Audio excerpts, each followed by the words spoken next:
Բարև, սիրելիներ, անցյալ անգամ խոսեցանք պղշտացիներու մասին, որոնք պիտի պատերազմեին իսրայելցիներուն դեմ։ Եվ Դավիթ բարդավոր էր օգնել պղշտացիներու թագավորին Անկուսին, որ ընդունած էր Դավիթի բարեկամությունը եւ իրեն ապրելու դե հատկացուցած էր։ Եվ տեսանք ինչպես Աստված միջամտեց եւ թույլ չտվավ Դավիթին հարձակելու իր ժողովրդին վրա։ Աստված միջամտեց պղշտացիներու նախարարներու միջոցով, որոնք մերժեցին Դավիթի դաշինքը, վախնալով, որ իրենց դեմ ելնե։ Այսօր պիտի տեսնենք առաջին թագավորաց 30-րդ գլուխը, ուր ամաղեգացիները պիտի հարձակին պղշտացիներու երկրի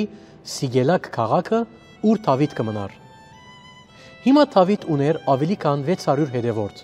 որոնց մեջ յուրաքանչյուրը ամուսնացած ու զավակներ ունեին։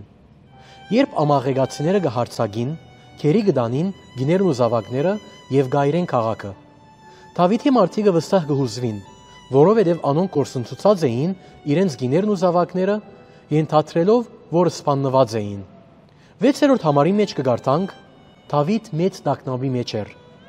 Ոչ միայն որովհետև ան կորսնցուցած էր իր սիրելիները, այլ նաև որովհետև ժողովուրդը կմեղադրեր զինք Սիգելակ քաղաքը թողելուն համար առանց որևէ մեկը պաշտպանելու քաղաքը։ Կտեսնեք սիրելիներ, Դավիթ մեծ սխալ մը կգործե։ Իսկ ժողովուրդը պատրաստված էին զինք կարգոծելու։ Մանավանդ դղամարդիկը։ Բայց 6-րդ համարի մեջ համարը գսե Դավիթ իր դեր Աստծմով զորացավ։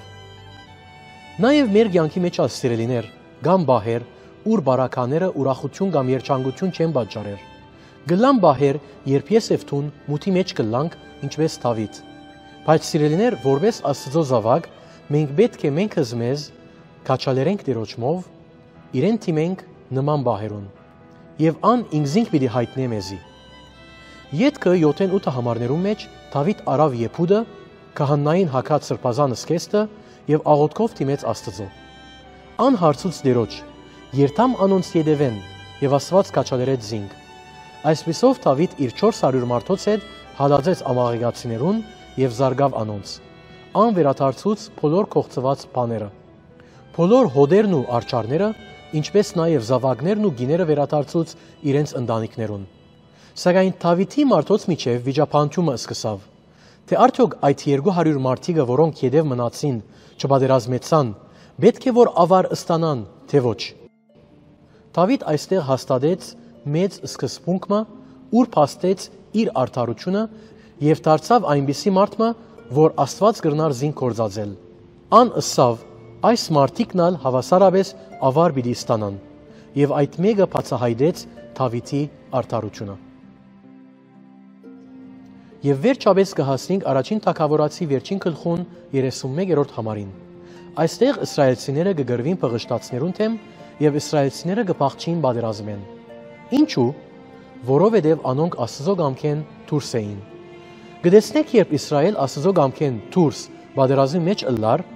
այդ ժամանակ անոնք կբարդվեին, եւ այդ է որ այստեղ պատահեցավ։